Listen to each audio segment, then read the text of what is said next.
Now, the Subway final word. Do I still love the game? Yeah.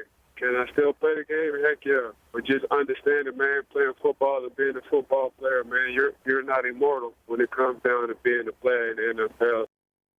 Quarterback Ike Taylor talking about this a few days ago. His future's up in the air, but it doesn't look like he'll be with the Steelers. But how about Troy Polamalu? The reports are that the Steelers want him to retire instead of releasing him. Have the Steelers handled the Troy Polamalu situation appropriately? Stag?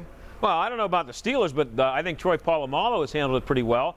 From what I understand, if he allows himself to be released, he gets a few $1 million more than if he retires. I'd go with the release. Just me. I'd take the $1 million. But I think what should happen if he does retire, he should be put on a barge. And he should have his hair flowing and flowers in his hair. He should be floated down the river with bands playing and singing, and the Pittsburgh Symphony Orchestra on the Fort Pitt Bridge. It should be something really big because there's nobody bigger in life, really, than Troy Polamalu. All right, from Twitter, Troy needs to realize that his time is up and is costing the team by refusing to retire.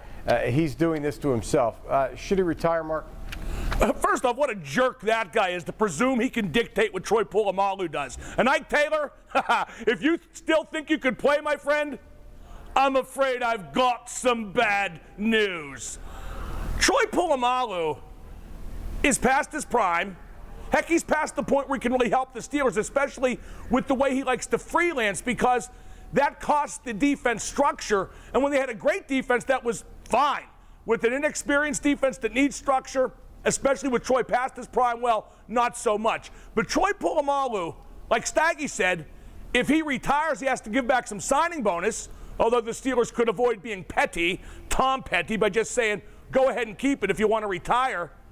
But Troy Polamalu should do exactly what he wants on his timetable. I don't think the Steelers should keep him. Heck, the Patriots cut Wilfork, the Colts cut Reggie Wayne. But this is Troy's decision. He should make it when he wants to and decide what he wants. If it means playing somewhere else, heck, go ahead. Jason.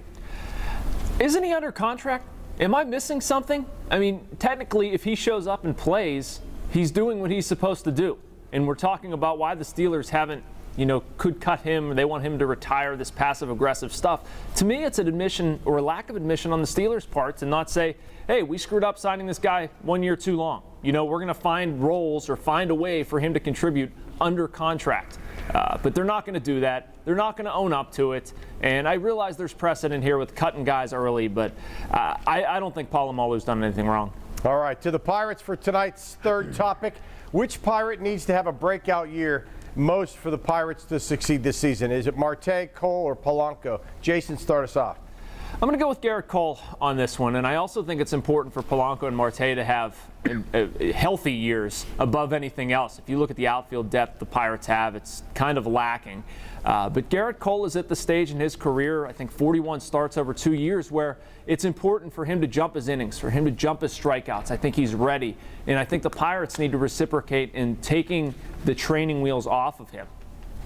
All right, from Twitter, Chris says, Cole. Pitching wins World Series. Obviously, hitting is more important. Pirates need a good rotation for continued success. Staggy, do the Pirates need Cole to emerge as their ace? Yeah, they do, but I think they can get by if he's just as good as he was last year. If he pitches as well as he did last year, and Polanco hits .320 and hits 25 home runs, you're not going to be worrying too much about how Cole is pitching. Polanco has to be the guy, if you ask me. This guy's there were people saying there's no way you should trade him for Giancarlo Stanton a couple of years ago because he's such a prospect, and I thought they were crazy for keeping him down in the minor leagues as long as they did last year. But he was not just not very good the last 3 months he was up. He was terrible and helpless. So they need something better out of him if he's going to be their everyday right fielder. Mark, Marte, Cole, or Polanco? This is a tough one because I think Cole needs to stay healthy and be a legitimate #1 starter. But he's been pretty close to that during his tenure with the Pirates so far. I think Polanco could be a lot better. I think Marte can be a little better now. If you're talking about who can pick his game up the most and help the Pirates get to where they want to go finally, a division championship, I'm going to go with Gregory Polanco. All right, now to college basketball. Jim Boeheim vacating wins and missing the postseason for several rules violations. Can Jamie Dixon and a clean program like Pitt ever make it to elite status without cheating, Mark? Well, this punishment for Syracuse, I mean, if recent precedent gives us any indication, they'll get those wins back. They'll get those scholarships back. A 9-game suspension ain't nothing. All they won't get back is their dignity. And ask the people at Creepy Valley, they don't really care about that. They just want the statue put back up. As far as what Dixon needs to do to win in the ACC, he needs to get more skilled players, more offensively gifted players. And this more than ever, with the NCAA reportedly considering very strongly going to a 30-second shot clock next year. Dixon's always been all about defense first. He has to let that go. All right, we have this from Twitter. What's the sense in cheating and then getting wins stripped away? Lose the right way, don't cheat to win. Jason, what do you think? Well, I don't think it was intentional to try to cheat and get caught. Anybody who does it obviously is going to think they're going to get away with it, but I don't think Dixon and Pitt can do it. I think you have to make a choice. You either want to do things the right way or do things, a way that's going to win games. I hate the one and done rule in college hoops.